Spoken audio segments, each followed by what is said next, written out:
United peoples fellowship UPF ప్రతి ఆదివారం ప్రభాత తెలుగు ఆరాధన ఉదయం 6 గంటల నుండి ఉదయం 9 గంటల వరకు, సాయంకాల తెలుగు ఆరాధన సాయంత్రం 6 గంటల నుండి రాత్రి 9 గంటల వరకు. స్థలం VST function hall, RTC Kalabhavan ఎదురుగా, Baglingampally road, Hyderabad 5,20,000. Also live on Facebook, YouTube. Zoom meeting ID 9550504718, code 7777. వివరములకు 9550504718, 9030757571. ఆహ్వానించువారు ప్రభువు దాసురాలు జాయ్ చెరియన్ గారు, సీనియర్ పాస్టర్, యూపీఎఫ్ హైదరాబాద్. మరి ఒక నామం దేవుని కుమారుడు, సన్ ఆఫ్ గాడ్, మనుష్య కుమారుడు, దేవుని కుమారుడు. నేను ఇంతకుముందు చెప్పాను కదా, 100% he's a man, he was a man, and 100% he's God.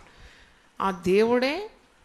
Christmas అంటే ఏంటి అంటే, దేవుడే మానవుడైన రోజు అంటారు. దేవుడు మానవుడైన రోజే క్రిస్మస్. అంటే ఇక్కడ భూమి మీద జన్మించినాడు మానవునిగా, పాపులకు కొరకు తన ప్రాణం క్రయధనంగా ఇవ్వడానికి, తండ్రి చిత్తాన్ని నెరవేర్చడానికి, మనుషులను, పాపులను వారి పాపం నుండి విడిపించడానికి, పాప పరిహారార్థ బలిగా తన ప్రాణము అర్పించుకోవడానికి, తన రక్తము ధారపోయడానికి. అదనమాట దేవుని చిత్తం.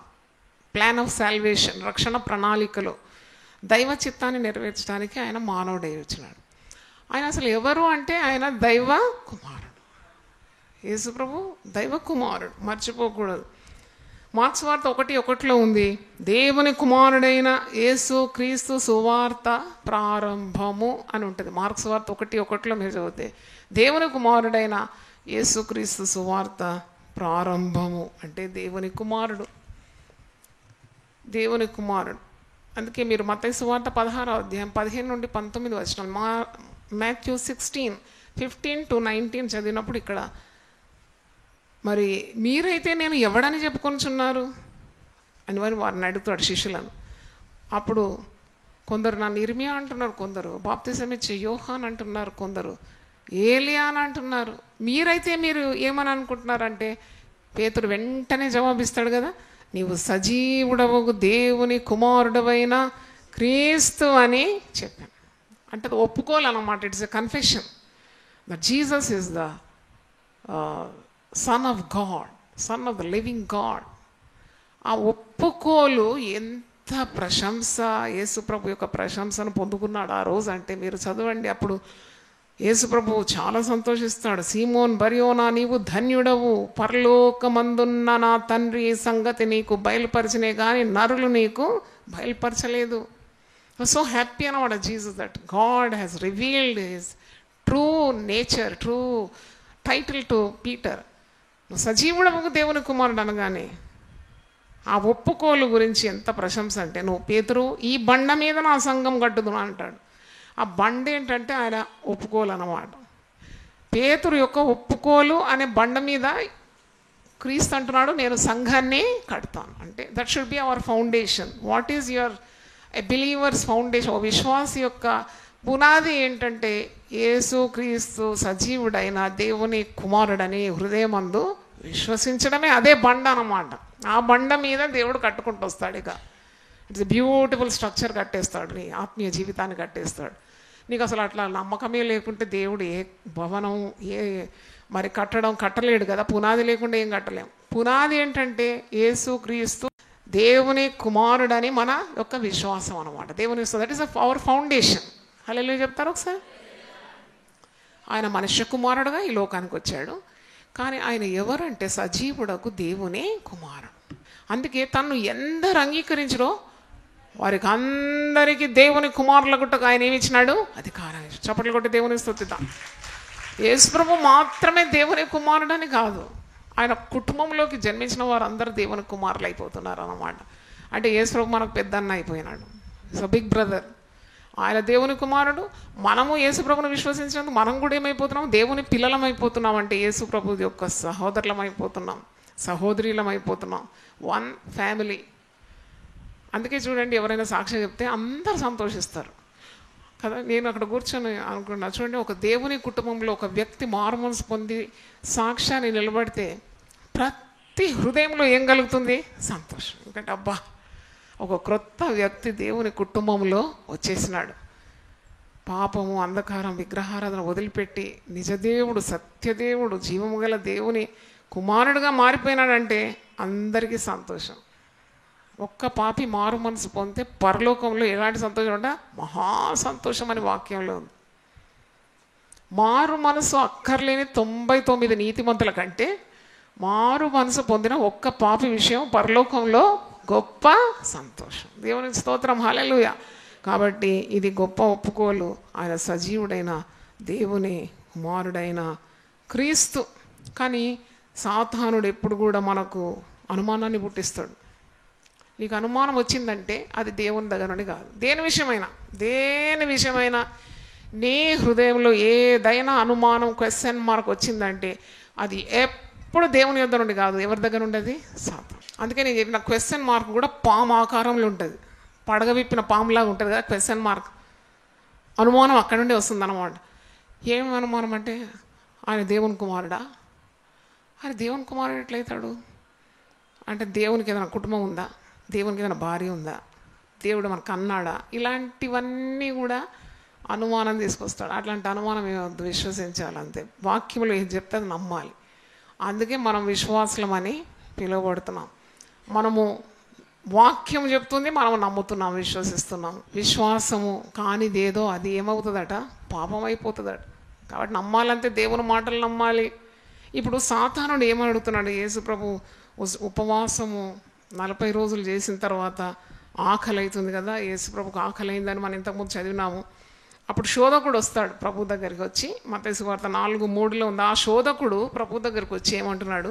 నీవు దేవుని కుమారుడవైతే ఈ రాళ్ళు రొట్టెలగునట్లు ఆజ్ఞాపించు మనను. అంటే దేవుని కుమారుడవైతే అంటే ఏం నాటుతున్నాడు హృదయంలో? అనుమానం, డౌట్. హీ సోయింగ్ డౌట్ అన్నమాట. అక్కడ ఒక అనుమానం తీసుకొచ్చు. దేవుని కుమారుడవైతే ఈ రాళ్ళనంతా కూడా రొట్టెలుగా మార్చి తిను. ఈ శోధకుడు చెప్పాలి నా మాట, ఆయన ముమ్మాటికి దేవుని కుమారుడే కదా. He doesn't need any Satan's certificate that he is the son of God, nor any man's certificate that he is the son of God. He is the son of God. కానీ శోధకుడు వచ్చి శోధిస్తున్నాడు, దేవుని కుమారుడవైతే ఈ రాళ్లను రొట్టెలుగా మార్చుకొని తిను అంటున్నాడు. తర్వాత ఇంకోసారి చూడండి, మత్తయి 4:5-6.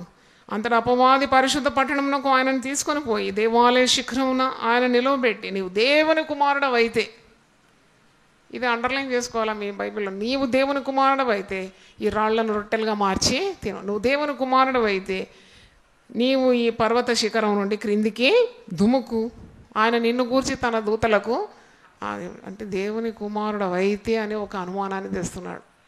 అప్పుడు యేసు ప్రభు అంటాడు, మరి దేవుని కుమారుడవైతే కాదు, దేవుని కుమారుడి ఆయన, కాబట్టి అనుమానమే లేదు, నీవు మరి దేవుని శోధించకూడదు అని గద్దిస్తున్నాడు. ఆ సాతాను అక్కడ నుండి వెళ్ళిపోతుందని మనం చూస్తున్నాం. కాబట్టి రోమీలకు రాసిన పత్రిక 8వ అధ్యాయము 14-17 వచనాలు శ్రద్ధగా వినండి.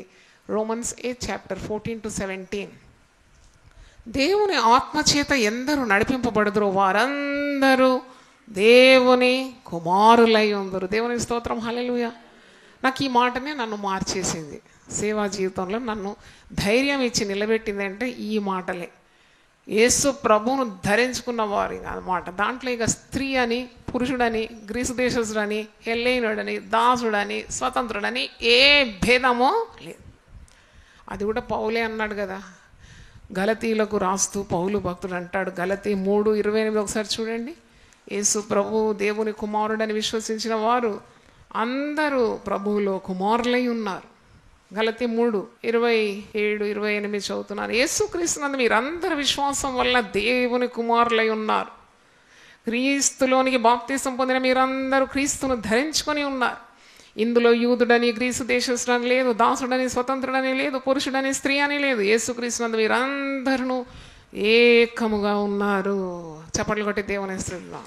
అందుకే క్రీస్తును ధరించుకున్న వారు ఎవరైనా దేవుని కుమారులుగా ఎంచబడుతున్నారు. మరి దేవుడు యేసు ప్రభు సజీవుడైన దేవుని కుమారుడని నీవు గ్రహించాలి. దేవుని ఆత్మ చేత ఎందరూ నడిపించబడుతున్నారో వారందరూ కూడా దేవుని యొక్క కుమారులని అనబడుతున్నారు. రోమా 8:14-17 చూడండి. ఏలైనగా మరల భయపడటకు మీరు దాస్యపు ఆత్మను పొందలేదు. యూఆర్ నో మోర్ స్లేవ్స్ అంటున్నాడు. ఏదో బానిసగా ఉండాలి, మౌనంగా ఉండాలి, ప్రభుని గురించి ప్రకటించొద్దు, ప్రభు కార్యాలు చేయకూడదు, నోటి మీద వేలేసుకొని ఉండాలా అని. అందుకొరకు కాదు మనల్ని సృష్టించింది. ఆయన తన రూపంలో మనల్ని సృజించుకున్నాడని ఆదికాండం 1:26లో తన రూపంలో స్త్రీని పురుషుని సృజించుకున్నాడు. తన ఊపిరి మనకు మరి అనుగ్రహించినాడు. కాబట్టి భయపడడానికి మనకు దాస్యపు ఆత్మ ఇవ్వలేదు, కానీ దత్తపుత్రాత్మను పొందినాం. ఆత్మ కలిగిన వారమై మనము అబ్బా తండ్రి అని మొరపెట్టుచున్నాం.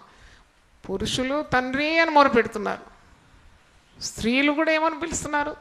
తండ్రి అని పిలుస్తున్నారు. అంటే అక్కడ ఏమాత్రము భేదము లేకుండా ప్రతి ఒక్కరికి ఆ కుమారత్వంలోకి దేవుడు పిలుచుకున్నాడని అర్థము. చూడండి, మనము దేవుని పిల్లలమని ఆత్మ తానే మన ఆత్మతో కూడా సాక్ష్యం ఇచ్చున్నాడు. దేవుని స్తోత్రం, హల్లెలూయా. ఆయన నిజముగా సజీవుడైన దేవుని కుమారుడని నువ్వు విశ్వసిస్తే చాలు. ఆ ఒప్పుకోలు మీద ఆయన తన సంఘాన్ని కడతానంటున్నాడు. దేవునికి స్తోత్రం. నువ్వు పేతురు, అబ్బా ఎంత ప్రశంస ప్రభు, నిజంగా నీవు సజీవుడమైన దేవుని కుమారుడమైన క్రీస్తు అని పేతురు అనగానే, పేతురు నీవు నీ బండ మీద నా సంఘాన్ని నేను కడతాను. ఈ బండ అంటే ఆ ఒప్పుకోలు అన్నమాట. That confession that Jesus is the son of God, son of the living God. ఆ కన్ఫెషన్ మీద అదే బండగా మారిపోయింది. ఆ బండ మీద తన సంఘాన్ని కడతానంటున్నాడు. అంటే నీవు నమ్మాలి నీ హృదయంలో ఆయన సజీవుడైన దేవుని కుమారుడు. చూడండి, సైతాన్లు నమ్ముతున్నాయి. ఆ సేన దయ్యము పట్టిన వ్యక్తి ఆ అన్ని వేల కొలది దురాత్మలతో నింపబడిన వాడు అంటున్నాడు, సర్వోన్నతమైన దేవుని కుమారుడు నీవు. మరి మీకు నాతో ఏమీ పని అంటే నువ్వు దేవుని కుమారుడు అని నమ్ముతున్నాడని అర్థం. Is recognizing that is the son of the living God. అంటే దయ్యాలు కూడా నమ్ముతాయంట. యాకోబు పత్రికలో ఉంది, దయ్యములు యేసు ప్రభువును నమ్ముతున్నాయి, దేవుని కుమారుడని నమ్ముతుంది. యాకోబు పత్రిక ఒకసారి తీయండి, 19వ వచనం చూడండి. జేమ్స్ 2:19 దేవుడు ఒక్కడే అని నీవు నమ్ముచున్నావు, అలాగూ నమ్ముట మంచిదే. దయ్యములను నమ్మి వణుకుచున్నవి. దాంట్లో గొప్పతనం లేదు. దేవుడు ఒక్కడే, దయ్యాలు కూడా నమ్ముతుంది. కానీ దేవుడు ఒక్కడే మాత్రం కాదు, దేవుడు సజీవుడైన దేవుని కుమారుడని కూడా నువ్వు నమ్మాలి. మరి ఆయన నీ కొరకు తన ప్రాణము క్రయధనంగా చెల్లించడానికి ఈ లోకానికి వచ్చినాడు, పాపం నుండి విడిపించడానికి వచ్చినాడని కూడా నమ్మాలి. దయ్యాల కొరకు రాలేదు కదా యేసుప్రభు, ఆయన దయ్యాలు నమ్ముతున్నాయి. దేవదూతల కొరకు రాలేదు యేసుప్రభు, ఆయన దేవదూతలు కూడా నమ్మి వణుకుతున్నాయి. మనిషే వణకడం లేదు నన్ను అడిగితే. మనిషి కొరకే వచ్చినాడు యేసుప్రభు, మనుష్య కుమారునిగా వచ్చినాడు, దేవుని కుమారునిగా వచ్చినాడు. దేవుని స్తోత్రం. దేవుడే మానవుడైనాడు, శిలువ మరణం పొందినంతగా విధేయత చూపి ప్రాణం అర్పించినాడు అని విశ్వసించాలి. హల్లెలూయా. తన్నెందరు అంగీకరించారో వారికి అందరికీ ఆయన దేవుని పిల్లల గుట్టకు ఏమి ఇచ్చినాడు? అధికారం ఇచ్చినాడు. అందుకే తండ్రి అని మొరపెడుతున్నాం అన్నమాట. మోకరించగానే నీ నోటి నుండి తెలవకుండానే వచ్చేసి తండ్రి అని. ఏ మతంలో ఏ మార్గంలో దేవుని తండ్రి అని పిలవరు. పిలితే శిక్ష. ఒక తెగవారు వారిలో మరి dare to call Jesus as father అని ఒక పుస్తకం ఒక సహోదరి రాసేది. అక్కడ ఆమెను శిక్షించినారంట తండ్రి అని దేవుణ్ణి ప్రార్థించినందుకు. ఎందుకంటే ఆమె ప్రభువుని నమ్ముకొని తండ్రి అని మొరపెడుతుంటే ఆమెను చాలా శిక్షించినారంట వారి తెగవారు. క్రైస్తవ మార్గంలోనే యేసుప్రభు బిడ్డలే దేవునికి ప్రార్థన చేసేటప్పుడు ఏమంటున్నారు? తండ్రి, పరలోకమందున్న మా తండ్రి. అంటే ఆయన తండ్రి వలె నిన్ను పోషించి నడిపించి నిన్ను కాపాడి నిన్ను గూర్చి ఆయన చింతిస్తూ ఆయన నీ అక్కర్ల అవసరతలన్నీ కూడా తీరుస్తున్నాడని అర్థం. అంటే మరి యేసు ప్రభు ఆయన రక్షకుడని నమ్మాలి, మనుష్య కుమారునిగా వచ్చినాడని నమ్మాలి, ఆయన సజీవుడైన దేవుని కుమారుడని నమ్మాలి. ఆయన నమ్మకించడం ద్వారా నువ్వు దేవుని కుటుంబంలో పుడుతున్నావు. ఆయన నీకు జ్యేష్ఠ సహోదరుని వలె అంటే పెద్దన్నలాగా అయిపోతున్నాడు. ఆయన మరి ఆ తండ్రి అయిన దేవునికి నీవు తండ్రి అని పిలుస్తుంటే, యేసుప్రభు కూడా శరీరధారిగా ఉన్నప్పుడు, యేసుప్రభు శరీరధారిగా ఉన్నప్పుడు పరలోక తండ్రి తండ్రి తండ్రి తండ్రి అని కొన్ని వేల సార్లు సువార్తల్లో మనం చూస్తాం కదా. తండ్రి నీకు కృతజ్ఞతాస్తుతులు, తండ్రి మరి నీ చిత్తము చేయుట నాకు సంతోషం, ఇలాగ ఈ మాటలు మనం చూస్తున్నాం. దేవుని స్తోత్రం. చివరిగా ఒక నామం చూడండి, దావీదు కుమారుడు, సన్ ఆఫ్ డేవిడ్. అంటే యేసుప్రభు నామాల్ని మనం ధ్యానిస్తున్నాం. దావీదు కుమారుడు, సన్ ఆఫ్ డేవిడ్. దావీదు కుమారుడు అని ఎందుకున్నది అంటే ఇవన్నీ మనం నేర్చుకోవాలన్నమాట. You should go in to the details. ఇది why he's called son of David. గుడ్డి భర్తమయ్య కూడా ఏమంటాడు, దావీదు కుమారుడా నీవు నన్ను కరుణించు. ఇద్దరు గుడ్డివారు కూడా యేసు ప్రభు, దావీదు కుమారుడా మమ్మను కరుణించు. రోగులు ప్రభు దగ్గరకు వచ్చి దావీదు కుమారుడా అని సంబోధించడం మనం చూస్తున్నాం. అంటే దావీదు యొక్క వంశంలో యేసు ప్రభు జన్మించినాడు. దావీదు కుమారుడు అని పేరు ఎందుకు వచ్చిందంటే, యేసు ప్రభు యూదా గోత్రంలో దావీదు వంశాలలో పుట్టినాడు. మత్తయి సువార్త 1:1 మీరు చూస్తారు. అబ్రహాము కుమారుడు దావీదు, కుమారుడైన యేసుక్రీస్తు. అబ్రహాము యూదుడే కదా, మరి అబ్రహాము వంశావళిలో దావీదు, దావీదు వంశావళిలో యేసుక్రీస్తు, యేసుక్రీస్తు వంశావళి అని మొదటి అధ్యాయంలో ఉంది. అంటే దావీదు యొక్క తండ్రి యెషై కదా, యెషైకి పుట్టినాడు దావీదు, కనిష్ట కుమారుడు. మరి దావీదు వంశావళిలో యేసుక్రీస్తు జననం. దావీదులో ఏమి గొప్పతనం ఉంది అని నేను ధ్యానించినాను ఈరోజు. దావీదు ఎవరు అంటే అపోస్తలుల కార్యం 13:22 ఉంది. యాక్ట్స్ 13:22. నేను యెషై కుమారుడైన దావీదును కనుగొంటిని, అతడు నా ఇష్టానుసారుడైన మనుషుడు, అతడు నా ఉద్దేశములన్నీ నెరవేర్చునని చెప్పి అతన్ని గూర్చి సాక్ష్యము ఇచ్చానంటే దేవునికి ఇష్టానుసారుడైన మనుషుడు. ఇంత మంచి మాట. దేవునికి ఇష్టానుసారులైన వ్యక్తులుగా ఉండడానికి ఉండాలి మన ప్రయత్నం, మన భక్తి అంతా. ఒకవేళ దేవునికి ఇష్టం లేని పనులు చేస్తే మన భక్తి అంతా వ్యర్థం కదా అని నాకు అనిపించింది చదువుతున్నప్పుడు. దావీదుని ఎందుకు ఎన్నుకున్నాడు దేవుడు? Why God chose to be born in the genealogy of David. దావీదు యొక్క మరి వంశావళిలో మరి యేసుక్రీస్తు ఎలా జన్మించినాడు, ఎందుకు జన్మించినాడు అని నేను కొద్దిగా వెతికినప్పుడు నాకు దాని జవాబు దొరికింది. ఎందుకంటే దావీదు పట్టణమందు నేడు మీకు రక్షకుడు పుట్టి ఉన్నాడు, దావీదు సింహాసనం అని, తర్వాత దావీదు తాళపు చెవి కలిగిన వాడు అని, తర్వాత దావీదునకు చూపిన శాశ్వత కృప నేను నీకు చూపెడతానని. ఈ మాటలన్నీ మనం చూస్తున్నాం. అంటే దావీదులో ఉన్న గొప్పతనం ఏంటి? దావీదు కుమారుడా అని రోగులు వచ్చి అతన్ని ప్రభువును సంబోధిస్తున్నారు, విడుదల పొందుతున్నారు. అంటే మరి దావీదు ఒక గొర్రెల కాపరి, గొర్రెల దొడ్డి నుండి దావీదును దేవుడు ఎన్నుకున్నాడు. మీరు 78వ కీర్తన ఒకసారి చూడండి. 78వ కీర్తన 70వ వచనం. తన దాసుడైన దావీదును కోరుకున్నాడంట. దేవుడే కోరుకున్నాడు. దేవుడు కోరుకున్న వ్యక్తి అన్నమాట దావీదు. తన దాసుడైన దావీదును కోరుకొని గొర్రెల దొడ్డిలో నుండి అతన్ని పిలిపించెను. పాడి గొర్రెలను వెంబడించుట మాన్పించి తన ప్రజలైన యాకోబును తన స్వాస్థ్యమైన ఇశ్రాయేలును మేపుటకై ఆయన అతనిని రప్పించెను. అతడు యథార్థ హృదయుడై వారిని పాలించెను, కార్యములందు నేర్పరి అయి వారిని నడిపించెను. దేవుని స్తోత్రం, హల్లెలూయా. దావీదు అసలు అడ్రస్ ఏంటంటే పాడి గొర్రెలను మేపుతున్నాడు. గొర్రెల దొడ్డి నుండి దేవుడు ఆయనను పిలుచుకున్నాడు. అంటే వాట్ ఏ హంబుల్ బిగినింగ్ కదా. అంటే దావీదు పాపం చేశాడు, బెత్షెబతో పాపం చేశాడు, అదే ఉంటుంది మదిలో. కానీ అసలు దావీదు ఒక గొప్ప స్వభావాలన్నీ పక్కన పెట్టి ఒక్కసారి పాపం చేసినాడని అది కాదు మనం గుర్తించాల్సింది. దావీదులో ఉన్న గొప్పతనం ఏంటంటే పాపం చేసినాడు, కానీ ఆ పాపాన్ని కప్పిపెట్టలేదు, ఒప్పుకొని దాన్ని ఏం చేసినాడు, విడిచిపెట్టినాడు. చప్పట్లు కొట్టి దేవుని స్తుతిద్దాం. Everyone since. అందరూ పాపం చేసి దేవుడు అనుగ్రహించి మహిమను పొందలేకపోతున్నారు. కొంత దేవుని కృపను ఎందుకు పొందుతున్నారంటే వారు పాపం చేసినారు, ఇతరుల వల్లే పాపం చేసినారు, కానీ దాన్ని కప్పిపెట్టకుండా ఒప్పుకొని దాన్ని వదిలిపెట్టి దేవుని యొక్క కనికరాన్ని పొందుకున్నారు అని అర్థం. దేవునికి స్తోత్రం. అంటే if you cover your sin you will get punished by God, but when you confess your sin you are getting the mercy of God. చూడండి ఎంత కనికరం పొందుకున్నాడు దావీదు. గొర్రెల దొడ్డిని పాత జీవితం చూస్తే అలాగుంది. From humble beginnings.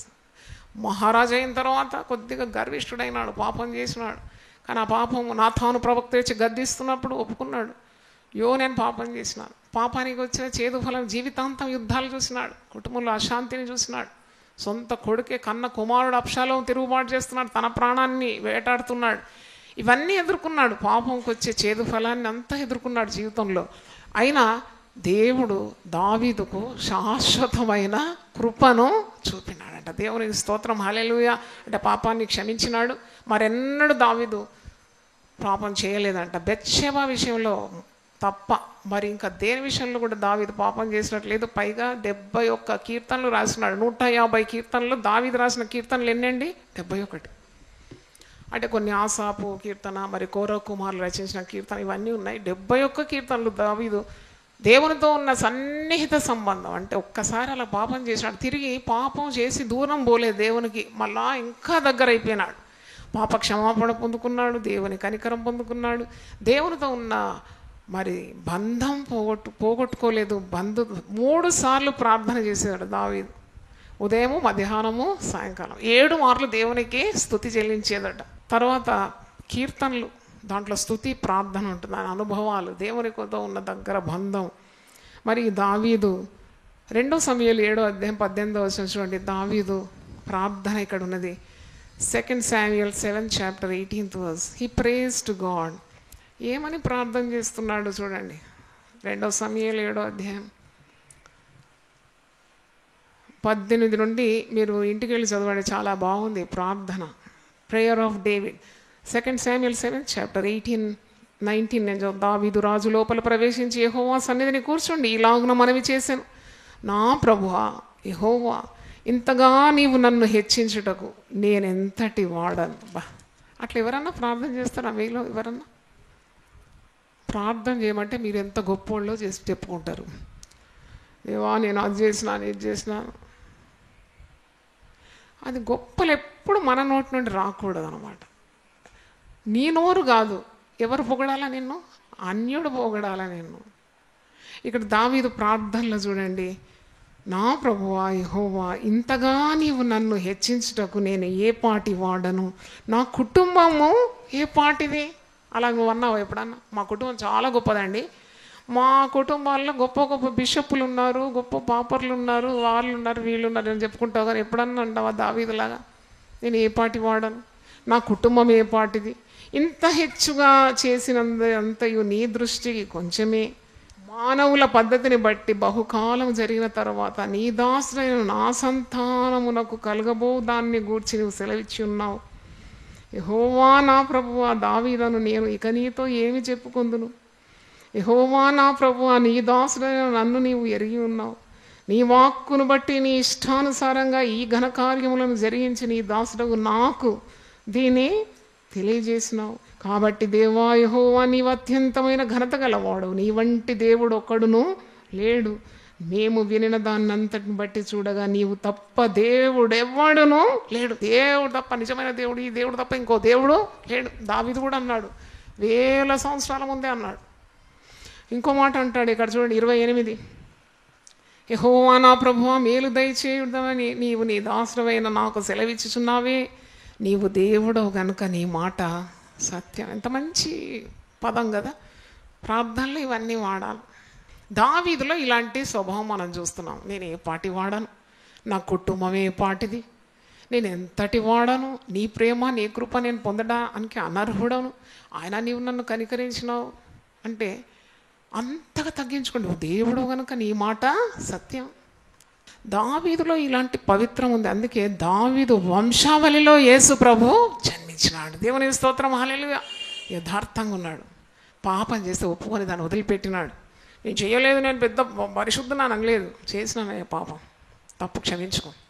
మళ్ళీ తిరిగి ఆ పాపం చేయాలి. కొన్నిసార్లు కృప దొరుకుతుందని చెప్పి చేసిన పాపం తిరిగి చేసి యేసు యొక్క గాయాలను మరీ రెచ్చగొట్టే వాళ్ళు ఉన్నారు. అట్టివారు తీర్పుకు గురవుతారు. ఒక్కసారి చేసావు తెలిసి తెలియక, ఇక మానుకో.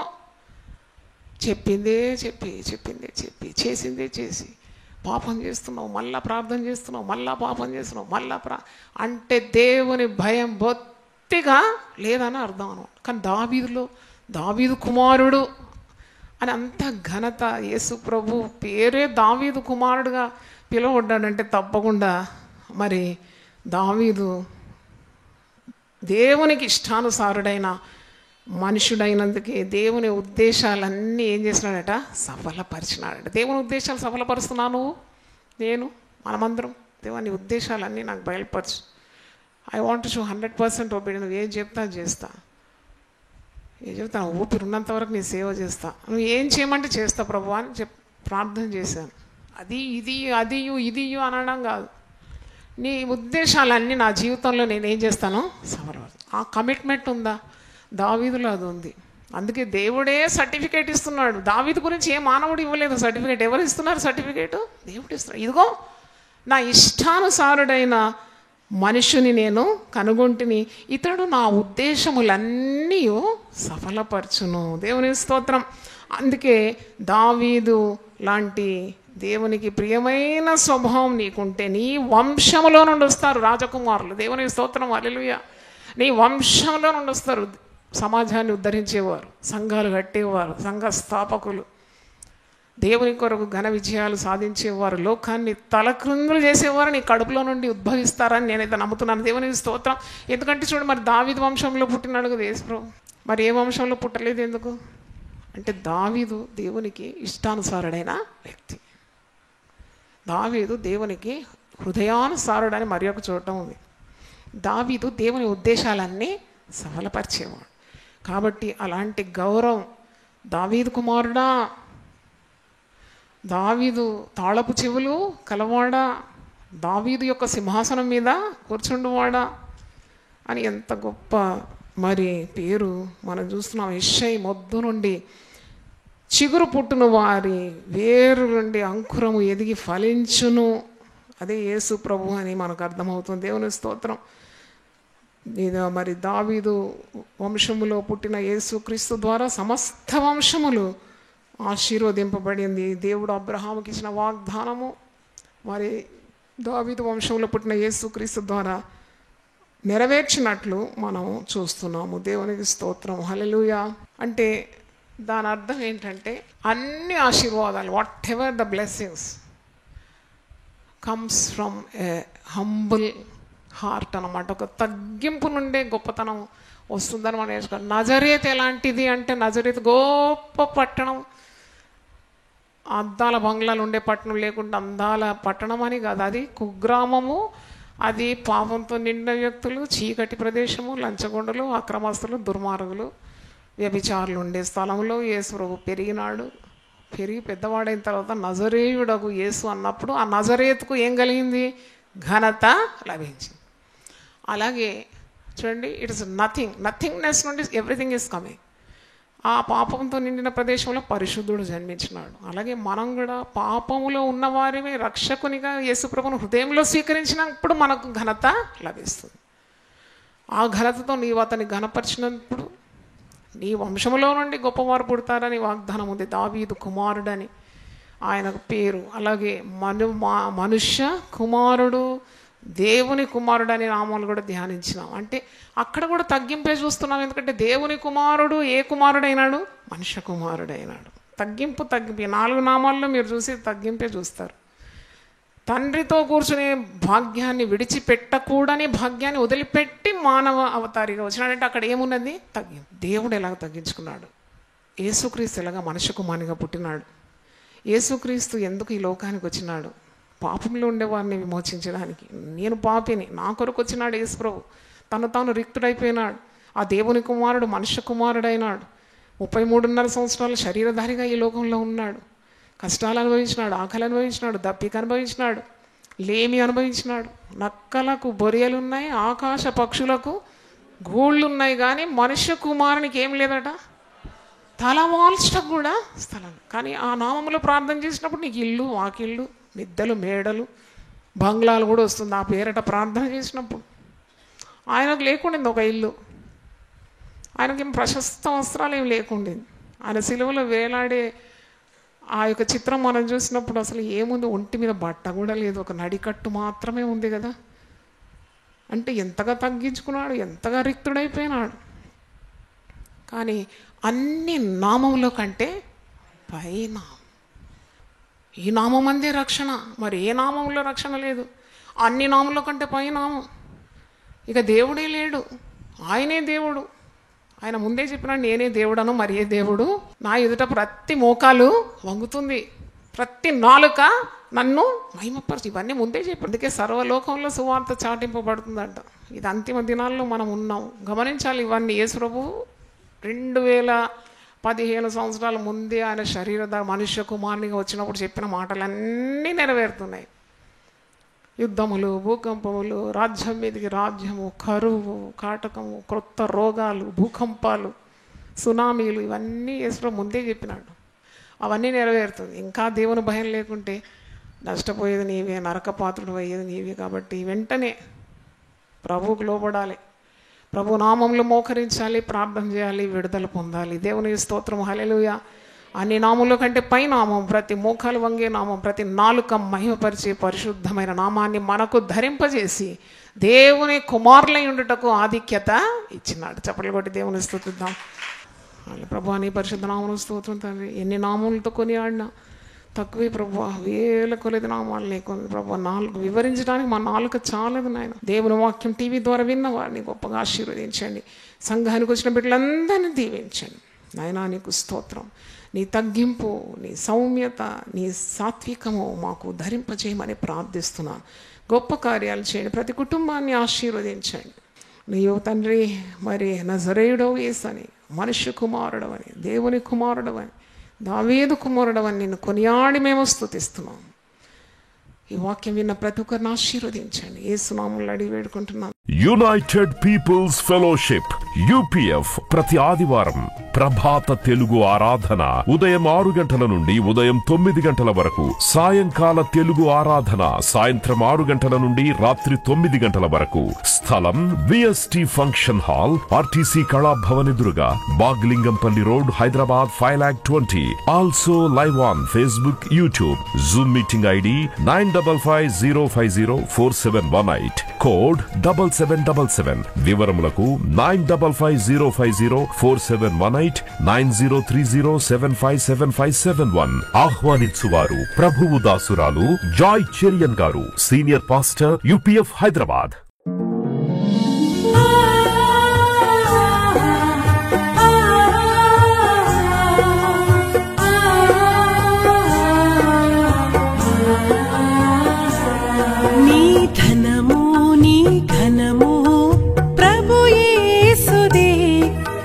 దశమా భాగమునీయ వెనుదీతువా.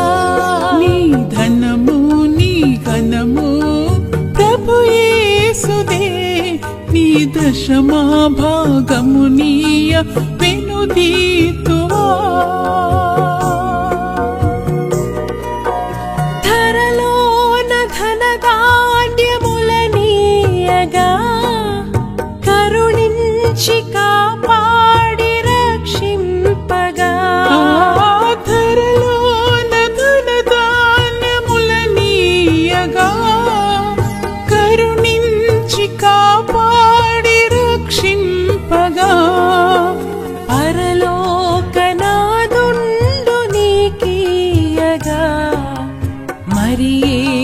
కొరకీయ వెనుదీతువా. పరలోకనాథుండు నీకీయగా మరి యేసు కొరకీయ వెనుదీతువా. నీ ధనము నీ ఘనము ప్రభు యేసుదే, నీ దశమా భాగమునీయ వెనుదీతువా.